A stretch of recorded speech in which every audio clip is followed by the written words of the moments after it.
Buenas tardes.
A todas y todos. Bueno, espero que lo hayáis pasado bien después de estos días de fiesta. Bueno, vamos a ir a por la sesión 3 de esta asignatura de balances. La metodología a seguir pues es como muy parecida a la del otro día, porque si hacemos memoria, aunque ya han pasado unos días, pues recordad que lo que hicimos ya fue, entre comillas, enfrentarnos a un supuesto real o a una empresa real, de la cual pues presentamos tres ejercicios contables consecutivos. Pues si no los presentamos consecutivos, pues no tiene ninguna validez lo que hagamos. Y solo, entre comillas, pues solo trabajamos lo que llamábamos en un primer momento o en la tutoría 1, el análisis patrimonial, es decir, no hemos entrado todavía en eso que pues siempre seguramente lo hemos oído, ¿no? El cálculo de los ratios, ¿no? Simplemente con fijarnos en la composición del balance de situación, sus porcentajes verticales o de participación o de peso dentro de ese estado financiero, y luego nos fijamos pues en su evolución, ¿no? En los porcentajes horizontales, y ya veis que ya éramos capaces de obtener pues bastantes conclusiones. Hombre, haciendo cálculos siempre hay que calcular algo, ¿no? Es decir, sin introducirnos en demasiadas técnicas eh, del análisis de estados financieros. Entonces, ya, pues todo lo que vayamos haciendo a partir de ese momento, o de lo que vimos ya el otro día, pues no van a dejar de ser adicciones o complementos a lo que ya hicimos el otro día. Hoy el objetivo sería dejar de momento guardado o aparcado, como queramos decirlo, o en stand-by lo que vimos el otro día, y entrar en el análisis de la cuenta de pérdidas y ganancias de esta misma sociedad, de la sociedad Z. Antes de entrar en el análisis de esa sociedad, de la cuenta de pérdidas y ganancias de esa sociedad Z, pues vamos a recordar un poco el contenido de la cuenta de pérdidas y ganancias, tanto la reflejada en el Plan General de Contabilidad 2007, como lo que llamamos la cuenta de pérdidas y ganancias analítica, que, digámoslo así, es lo mismo, pero ordenado de otra manera, pero nos muestra muy bien los márgenes que va obteniendo la empresa en sus distintas fases, en sus distintas adiciones o sustracciones de gasto sobre el nivel de facturación o el nivel de ingresos o la cifra de ingresos. Pues bueno, sin más.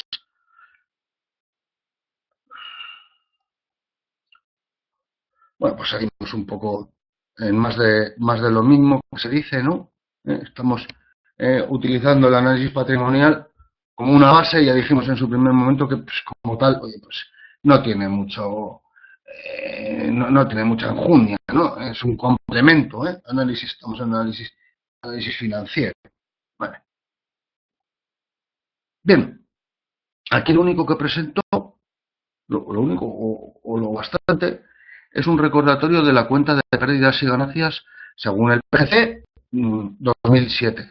Debemos recordar que es una cuenta de pérdidas y ganancias ordenada según la naturaleza del ingreso o del gasto.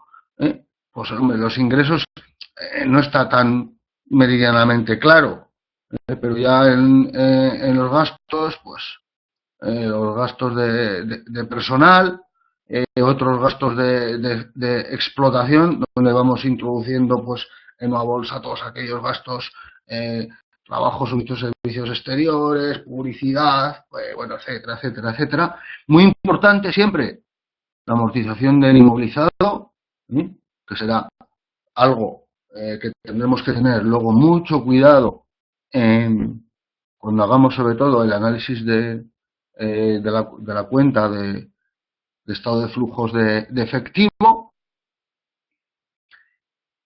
los aprovisionamientos, consumos fundamentalmente de mercaderías, o de materias primas, si estamos en una empresa productiva, las variaciones de existencia de productos en curso de fabricación, y siempre, por supuesto, hay que tener cuidado con los signos. Yo aquí simplemente, como os dije el primer día, simplemente os hago un recordatorio. Luego ya, si tenemos que refrescar conocimientos, pues tenemos que ir a la contabilidad a ver qué tenemos ahí reflejado.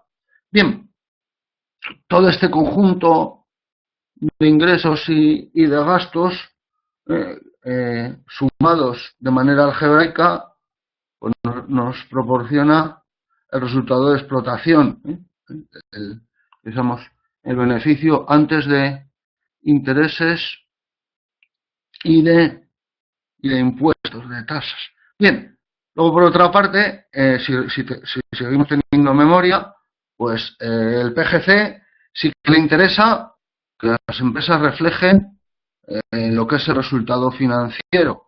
Ese resultado financiero, bueno, está formado principalmente por los ingresos y los gastos financieros. Luego, bueno, tenemos aquí estas cosas que también estudiamos en contabilidad, ¿no? La variación de valor razonable en instrumentos financieros, ¿no? Si tenemos memoria, lo difícil que es contabilizar pues todos los instrumentos financieros, ¿no? Recordad aquello siempre en función de su finalidad, de su plazo, qué objetivo tiene dentro de la empresa, las diferencias de cambio para aquellas empresas que trabajen en una moneda distinta de la funcional, es decir, del euro. Bien, en cualquier caso, la suma de ambos, normalmente lo que nos encontraremos en este A2, pues será un negativo, ¿no? Porque, por desgracia, las empresas lo que tienen es gastos financieros más que ingresos financieros. Bien, descontaremos el impuesto sobre beneficios, lo que llamamos impuesto, en algunos sitios aparece el nombre impuesto sobre las ganancias. Sabemos algo del sistema impositivo, pues generalmente es el impuesto sobre sociedades, a no ser que estuviéramos en una contabilidad de una empresa individual que tributa en el IRPF, pero está en estimación directa y no le queda más remedio que contabilizar según el PGC, ¿no? Según la normativa del Código de Comercio, que se traduce pues en la llevanza de la contabilidad a través del PGC. Bien, en cualquier caso, al final siempre vamos a encontrar el resultado del ejercicio, aquello que llevaremos al balance de situación como beneficio o como pérdida, haciendo mayor el patrimonio neto o encogiendo el patrimonio neto, dependiendo de su signo. Bien, la cuenta de pérdidas y ganancias analítica, su funcionalidad principal es mostrar de una manera más clara, más nítida, los distintos márgenes, el margen bruto, el margen no sé qué, y sobre todo, ahora mismo, ahora mismo ya nosotros, el EBITDA. ¿Por qué? Pues porque el EBITDA, beneficio antes de intereses, impuestos, depreciaciones y amortizaciones, es una medida que se utiliza en el mercado pues para un montón de funciones. Tiene un montón de funcionalidades a la hora de pedir un préstamo, a la hora de compararlo con la carga financiera, con los ingresos o con los gastos financieros. ¿Bien? Entonces, hombre, hay más márgenes, pero pues el concepto del EBITDA lo tenemos que manejar muy bien porque en nuestra vida profesional pues lo vamos a oír, lo vamos a tener que manejar continuamente. Bien, en cualquier caso, con la cuenta de pérdidas y ganancias analíticas, lo que intentamos es buscar magnitudes o márgenes que nos ayuden a gestionar la empresa, con el objetivo, ya comentado, de obtener márgenes y resultados que vamos a ver a continuación. Bien, al final, o el objetivo último es ver el destino de cada uno el destino de cada euro que se ingresa. Entonces, tenemos que intentar de alguna manera aislar, sobre todo, o echar fuera en los ingresos, pues algunas partidas que realmente no son ingreso, sino que las tenemos dentro de los ingresos, pero realmente no son ventas. Es decir, no son algo que se va a convertir en dinero. Por ejemplo, pues las variaciones de existencia, ¿no? Las variaciones de existencia, pues, realmente no las tenemos en ingresos que pueden ser con un signo negativo o un signo positivo, pero realmente eso es ingreso, pero no es cifra de negocio, no es una venta o una parte de la venta que se va a traducir en dinero, simplemente está ahí por asimilación, digámoslo así.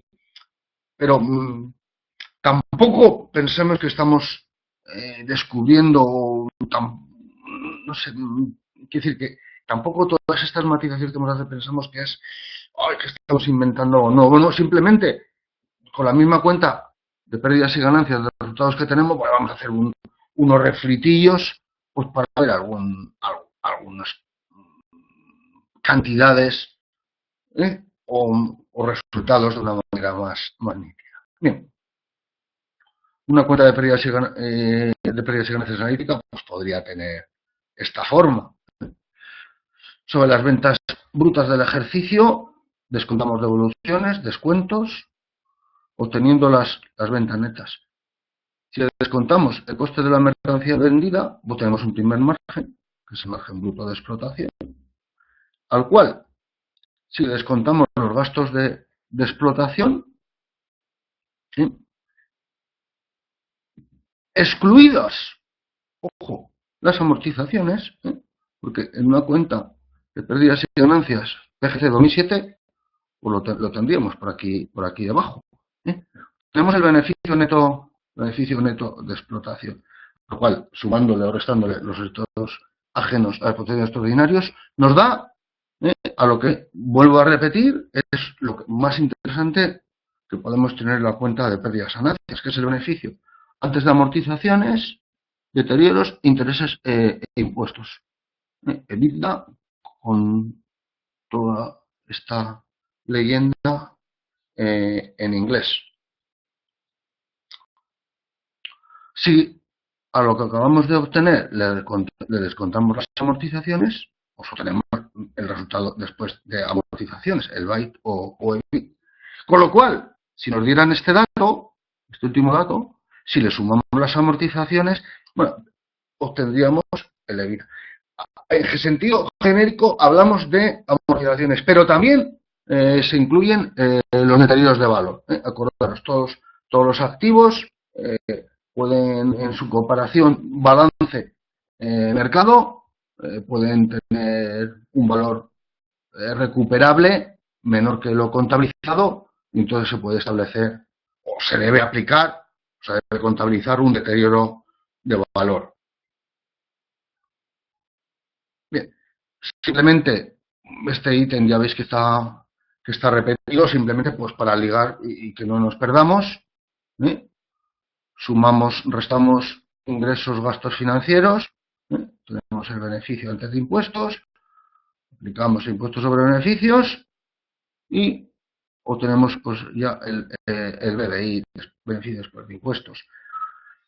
Si descontamos los dividendos, que recordemos es un gasto no deducible, pues tenemos ya el beneficio que se va a quedar o va a pasar al patrimonio neto de la empresa en forma de más reservas. Habrá que dotar la reserva legal si no se ha llegado todavía, las reservas estatutarias, etcétera, o ponerlo en un remanente si no sabemos claramente una cuenta de remanente, si no sabemos qué vamos a hacer con ello. Bien, aquí os doy pues una entre comillas, una chuletilla para que no nos perdamos con la cuenta del PGC 2007. Las ventas brutas del ejercicio pues se corresponden al epígrafe 1, importe neto de la cifra de negocios, coste de la mercancía vendida, pues incluye todos los costes de tratamiento de materias primas, productos, se incluye la variación de existencias, los puntos terminados en curso. ¿Veis? Aquí, en vez de tenerlo como más o menos ingreso, pues yo lo considero como coste de la mercancía vendida. Vale. En los gastos de explotación, pues consideramos los gastos de personal, los gastos de explotación. Es decir, dentro de gastos de explotación hacemos como una bolsa que incluye los propiamente de explotación, que serían todos aquellos que no son los gastos de personal. También incluimos la imputación de subvenciones de involucro no financiero y los excesos de provisiones. Bien, sumaríamos resultados ajenos a explotación extraordinarios, que incluirá pues, la partida 5 de PGC, otros ingresos de explotación y deterioro del resultado por enajenaciones de inmovilizado. Gastos de amortización, pues que es la amortización del inmovilizado. Ingresos financieros, apartado 12, ingresos financieros. Gastos financieros, con la misma división que ya hemos visto o que traemos del BGC. Y, bueno, pues ya la última, impuestos sobre beneficios y los dividendos. Vale. Que sería una cifra pues que estaría en balance. Bien. ¿Qué márgenes o resultados nos presenta la cuenta de pérdidas y ganancias analítica? Pues nos presenta el margen bruto de explotación, que es la diferencia entre ventas e ingresos y el coste de la venta. Recordando el coste de las ventas en una empresa comercial como existencias iniciales más compras igual a existencias finales menos consumos. ¿Vale? Bien, digámoslo así, que sería pues el motor de la empresa, lo más importante, ¿no? Que obtengamos beneficio en la comercialización, estamos hablando de una empresa industrial, en la comercialización de nuestros productos. Es decir, debemos obtener un beneficio o un resto de beneficio para poder amortiguar todo lo que nos viene por detrás. Bien.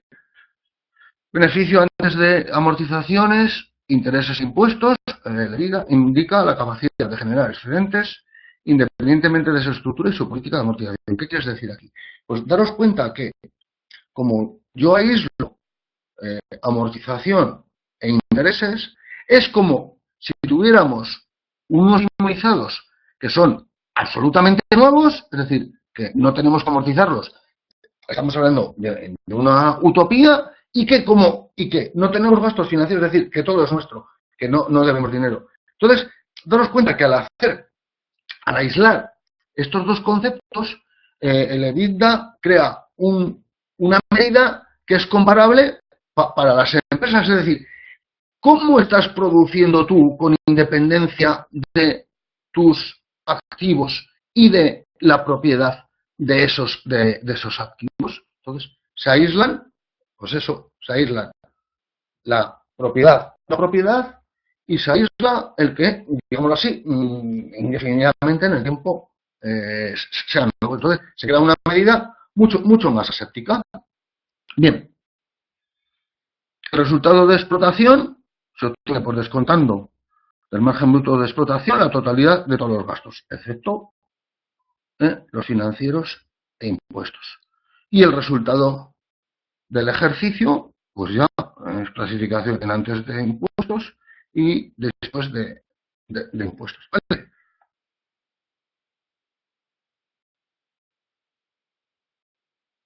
Bien, entonces, es la cuenta de pérdidas y ganancias analítica de la empresa Z. Entonces, ahora ya es el mismo archivo del otro día. No sé si lo habéis impreso o no lo habéis impreso, pero en este archivo pues tenemos la cuenta de pérdidas y ganancias, por supuesto, pues del PGC, porque al final esta es una información que hemos obtenido por una empresa que se dedica a hacer informes financieros. Bueno, entonces, pues ya veis, tiene un contenido pues normal para una empresa. Hombre, con la excepción, recordad lo que hablábamos, o que comentábamos eh, el día que estábamos en una empresa que tenía un componente de activo industrial, pero que no fabricaba, es decir, hablamos por una empresa posiblemente se dedicara a la logística, etcétera, etcétera. Entonces, ya veis, pues tiene, aparte de los ingresos, no tiene variaciones de existencias determinados en curso porque no fabrica, los aprovisionamientos, que tiene, pues tanto de consumo de mercaderías como unos pequeños consumos de materias primas y otros consumibles, pues que le pueden hacer falta o le dan falta para los trabajos realizados para la empresa, para su inmovilizado. Otros ingresos de explotación, los gastos de personal, otros gastos de explotación, servicios exteriores, tributos, pérdidas por deterioro, otros gastos de gestión corriente, etcétera. La amortización del inmovilizado, bueno, imputación de subvenciones, excesos de provisiones. Vamos, hemos puesto un poco de todo, ¿no? Deterioros, de valor. Bueno, el caso es que ya, después de hacer todos estos ítems que van desde el 1 hasta el 13, van desde el 1 hasta el 13, respetando los signos, los positivos y los negativos, pues llegaríamos al resultado de explotación. Bien, luego nos encontramos con unas partidas de ingresos financieros y gastos financieros,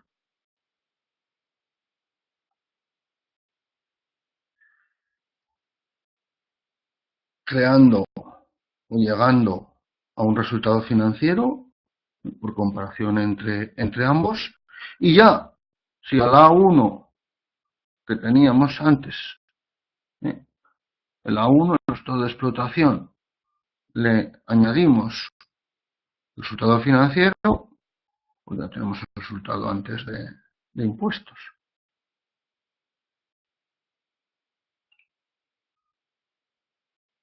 Bien, impuestos sobre beneficios, etcétera, el resultado del ejercicio. Bien, entonces, ahora, toda esta información, bueno, veis que es una cuenta de pérdidas y ganancias, entre comillas, con muchos ítems, pero corriente y moliente, pues la tenemos delante. ¿Y qué hacemos ahora? Pues vamos a traspasarlo, la traspasamos todo a una cuenta de pérdidas y ganancias analítica, donde, bueno, pues voy pasando las cuantías y veis lo que reflejo aquí, que me parece interesante. El EBITDA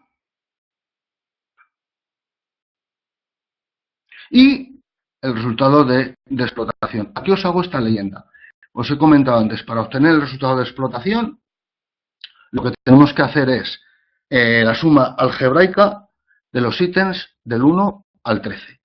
Para llegar al EBITDA, daros cuenta que el EBITDA en la cuenta de pérdidas y ganancias del PGC no aparece como tal. Entonces, como estamos en un escalable, yo para pasar del resultado de explotación al EBITDA voy a tener que sumar, siempre teniendo en cuenta los signos, determinados ítems. Entonces, para llegar a la cantidad, os lo digo y luego, cuando la volváis a oír, os quedaréis ya con ella. Es decir, teniendo el resultado de explotación, que son estas cifras de aquí, para llegar al EBITDA tengo que sumar. Al resultado de explotación me centro en el en el primer año, en el 2014.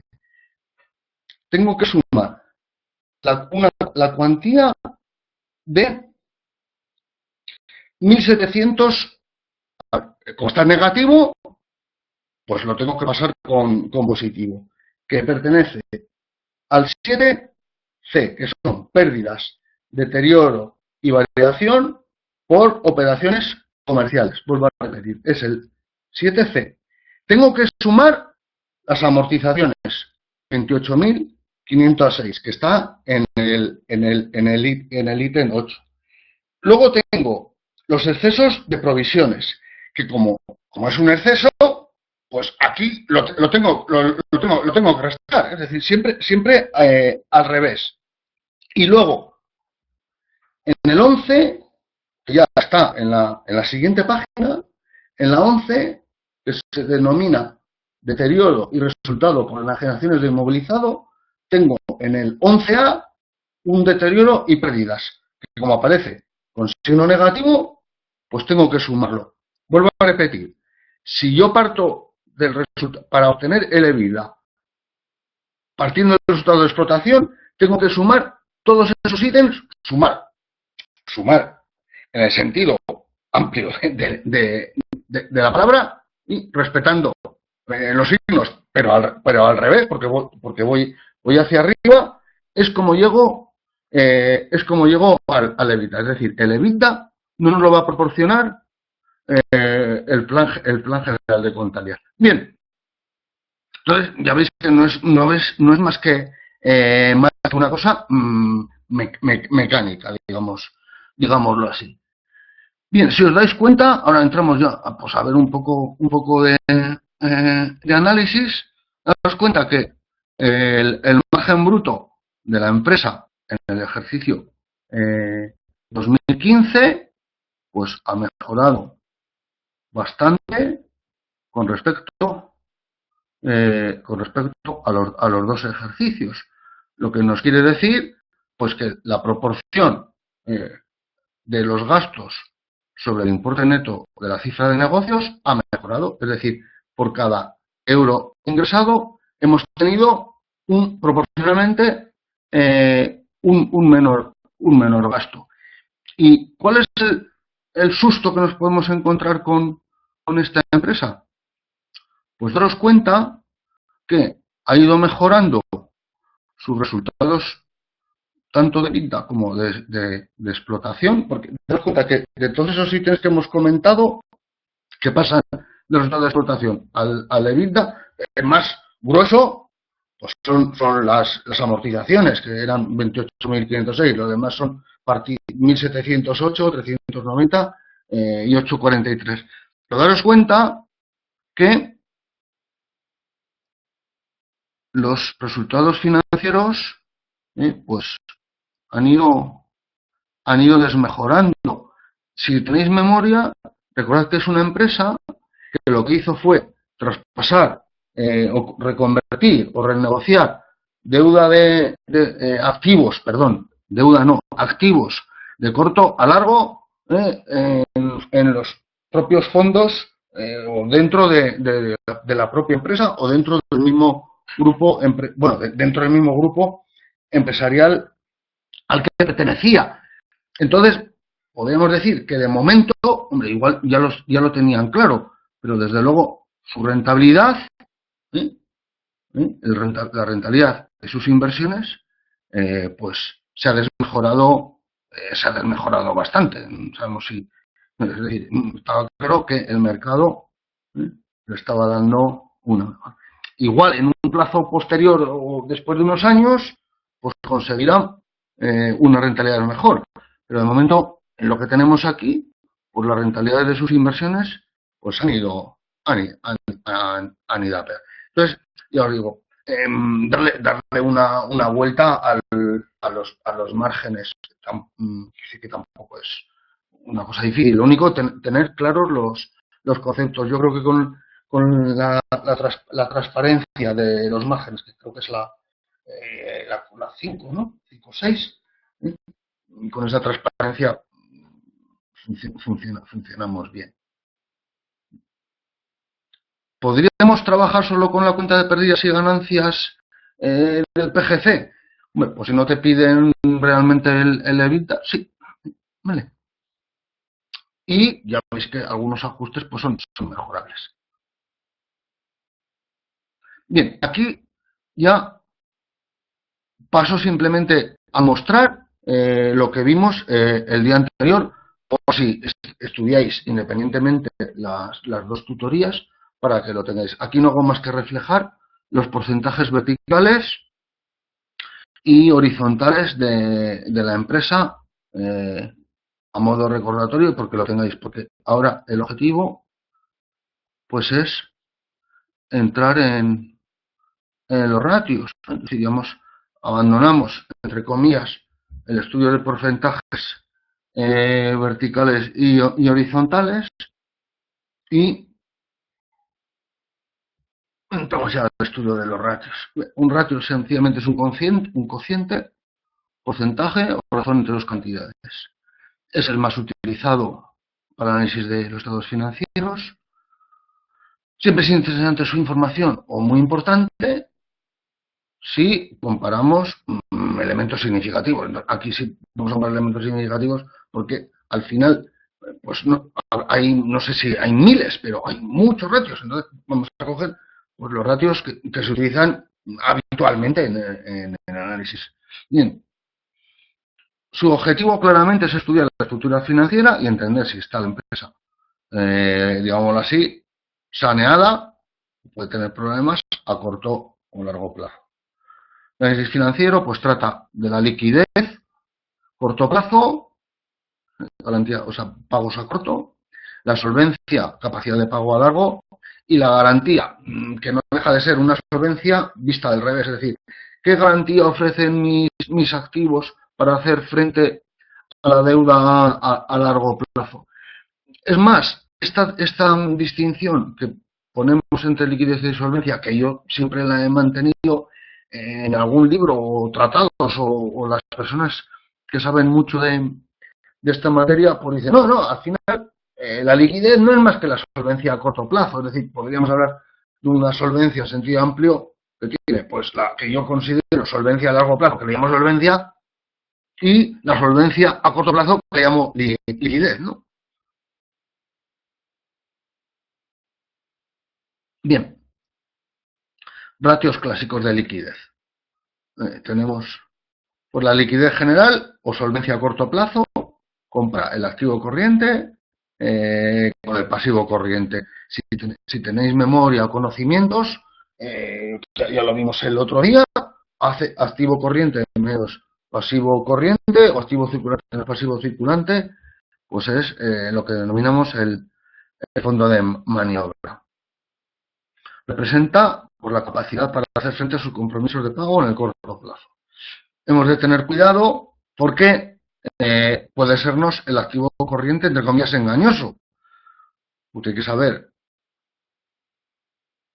qué plazos de conversión tenemos en el corriente y qué plazos de exigibilidad tenemos en el pasivo. ¿Qué tal lo tenemos para vender las existencias? O igual tenemos unas existencias que están muy fuera de mercado. Y sí, las tenemos con su deterioro de valor, pero es pintar ahí poco, ¿no? ¿Y qué tal tenemos los cobros? Es decir, tenemos mucho cliente que nos arrasca el bolsillo. Bien,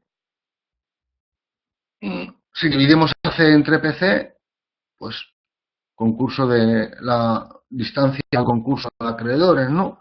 En la medida que tengamos un pasivo circulante o corriente superior a su activo circulante, entre comillas, pues podemos tener problemas de pago. Generalmente se admite un valor razonable de 2, es decir, deberíamos tener un activo circulante doble del pasivo circulante. Pero bueno,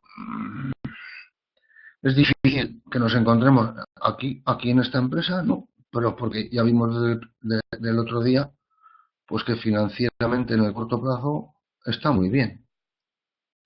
Bien, el ratio de liquidez a corto plazo o prueba ácida lo que hace es al dinero disponible o al disponible sumarle el realizable cierto y dividirlo siempre entre el pasivo corriente. Es decir, en estos tres ratios el denominador siempre es el mismo, pasivo corriente. Lo que pasa que en la prueba ácida lo que hacemos es quitar las existencias, realizable disponible más realizable cierto o deudores o clientes, partidas más ciertas. Es decir, podría ser en vez de disponible más realizable cierto, pues podría ser activo circulante menos existencias, o que también llevábamos a las existencias realizable condicionado. Y el más estricto de todos, donde solo tenemos para hacer frente a nuestras deudas a corto plazo el dinero que tenemos en la caja. Presenta el valor de recursos líquidos que tiene la empresa en estos momentos para poder pagar las deudas. Aconsejable un valor al 15%.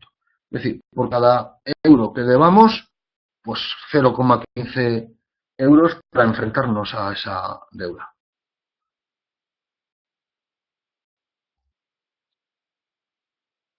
Bien, en el largo plazo, pues nos encontramos con el ratio de solvencia a largo plazo, que es el total activo. Ponemos aquí, activo real. Bueno, el activo real, al final, fundamentalmente, si no tuviéramos neteado el activo bruto por las amortizaciones y los deterioros, deberíamos quitarlo o descontarlo. Y en el caso de que tengamos fondo de comercio, pues también son las partidas más clásicas, más normales, que deberíamos descontar. Si su valor tiende a disminuir, querrá decir que la financiación de la empresa se va incrementando más el endeudamiento. Claro, según vaya creciendo esto y mantengamos esto, pues cada vez lo tenemos peor. Ratio de endeudamiento o apalancamiento, recursos ajenos totales o pasivo total. Los ratios de endeudamiento o apalancamiento hay diversas versiones. Yo utilizo este porque es el que he utilizado siempre y porque es el que más veo. Pero nos podemos encontrar simplemente las referencias ante de fondos, recursos ajenos totales entre fondos propios, y luego podríamos dividir recursos ajenos totales largo plazo entre fondos propios y ajenos totales corto plazo entre fondos propios. Autonomía financiera, pues está claro que es el complementario al anterior. Grado de dependencia financiera, pues va a ser el grado de autonomía más el grado de dependencia. Como tenemos de denominador siempre el activo total y recursos ajenos totales más fondos propios es igual a todo el pasivo en el sentido amplio de la palabra, pues el uno más el otro igual al 100%.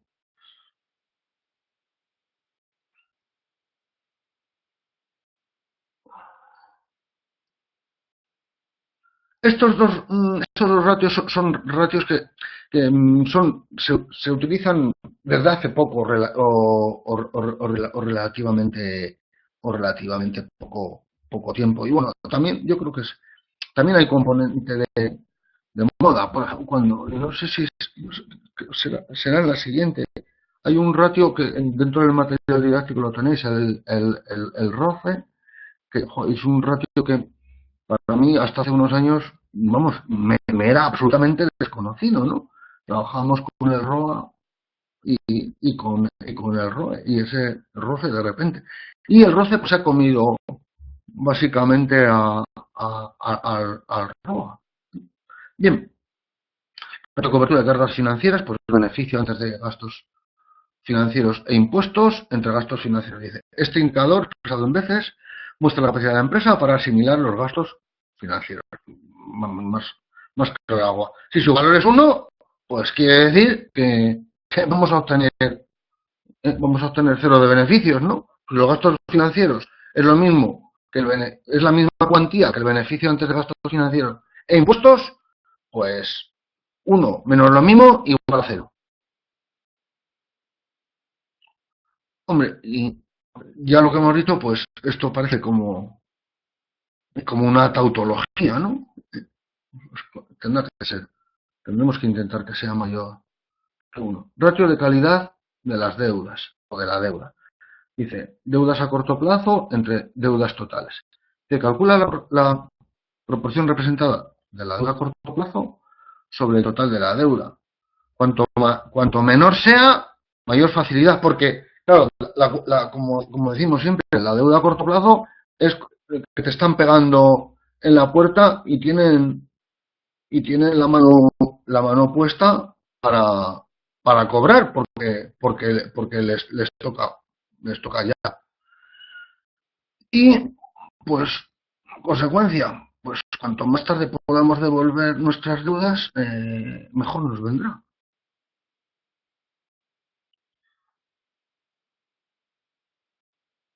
Bien, aquí hemos hecho un resumen del fondo de maniobra. El fondo de maniobra ya lo teníamos calculado el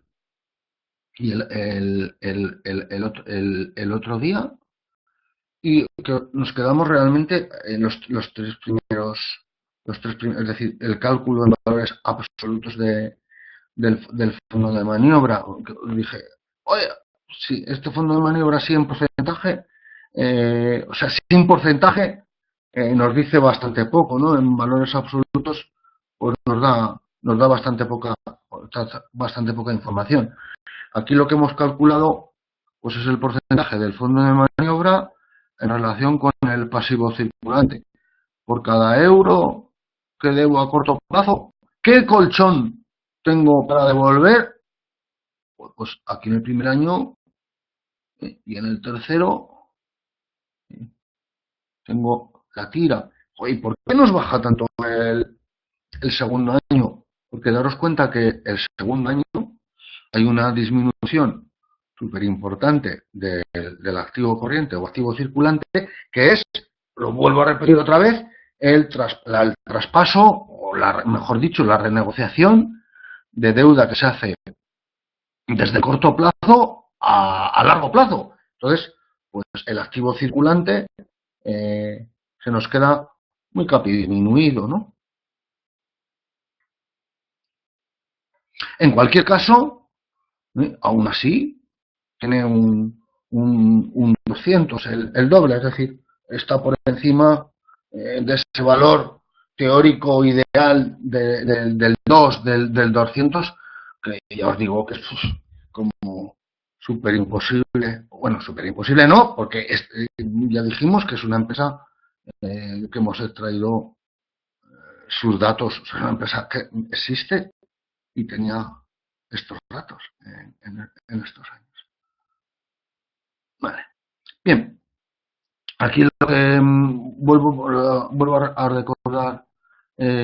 recordaros como siempre, si no tenéis un Excel a la hora de hacer, no sé, los ejercicios de la asignatura o de vuestra práctica o de lo que queráis, pues será bastante difícil, porque ya veis que tenemos que hacer o cuantificar un montón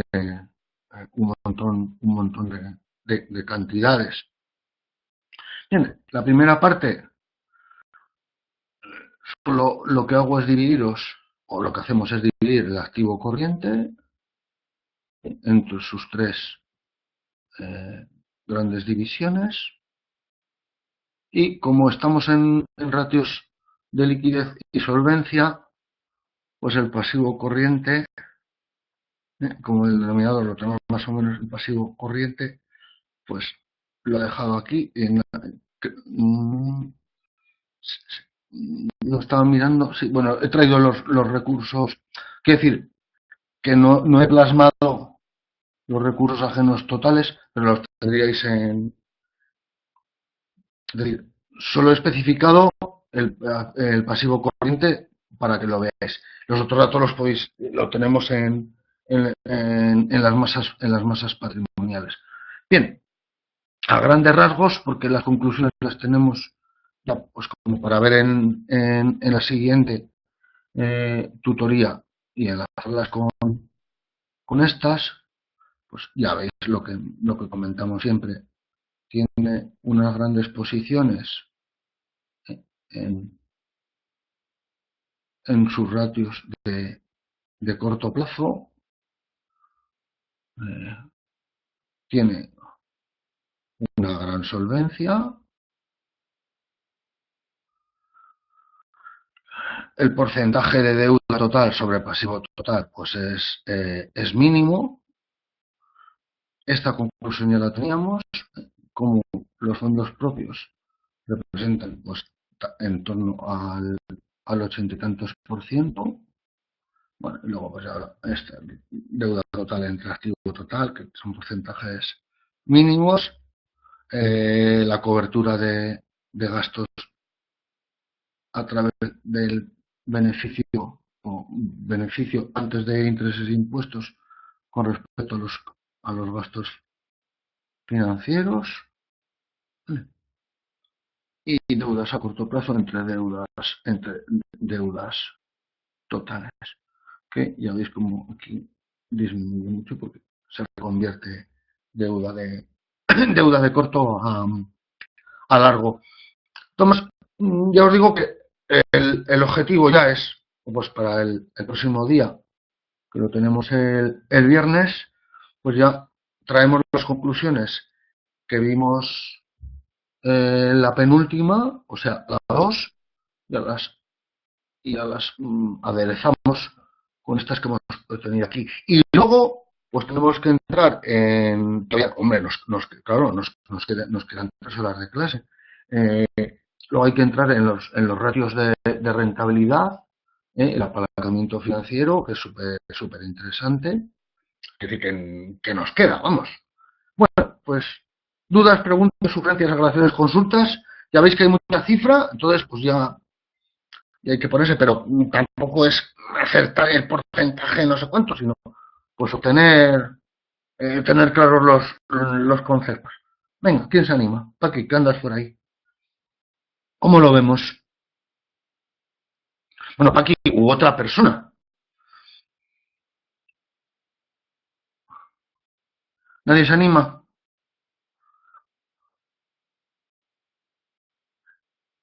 Bueno, por lo menos contestadme cómo lo vemos, sino, por lo menos para orientaros en la respuesta. Bueno,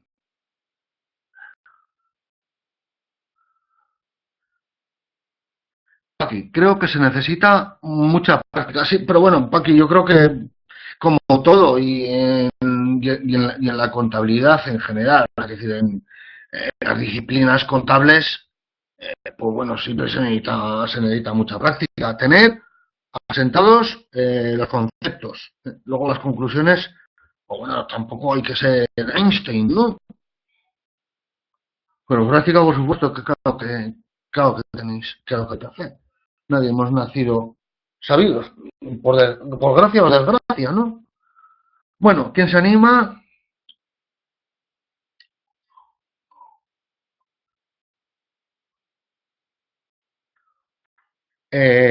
La próxima tenemos el viernes y tenemos hora y media. Digo, para recordaros. Manuel, ¿se anima a decirnos algo? ¿A qué hora es el viernes? A la misma que hoy, a las 8. Pregunta para ti. ¿A qué hora es el viernes? Pues a la misma hora que hoy, que a las 8. Nos da las gracias por la respuesta. Bueno, chicas, chicos, si no os veo animados, supongo que será después de tantos días de vacaciones, pero bueno, tampoco hay que preguntar. Lo hemos visto claro. Elena, por ejemplo. Vale, Paqui, estamos asimilando los conceptos. Pues sí, hijo, ¿eh? Claro, como en todo lo que estudiamos, no nos queda más remedio. Bueno, pues sí, yo no voy a preguntar a nadie más porque me da un poco Fernando. Bien, Fernando dice, más o menos claro, pero hay que estudiar, está claro. Está claro que está claro. Vale. Bueno, pues chicas, chicos, si no, pues nos vamos despidiendo. ¿eh? No sé si alguna persona se va a animar a darnos las buenas noches y despedirse hasta el viernes. Paqui sí, ya nos da hasta el viernes. Manuel también nos da las buenas noches. Elena también nos da las buenas noches. Fernando nos da las buenas noches y nos emplaza hasta el viernes. Y nada, pues bueno, el otro Manuel que tenemos de participante, alumno, también nos emplaza hasta el viernes. Bueno, chicas, chicos, que sea leve. Venga, hasta el viernes. Hasta luego.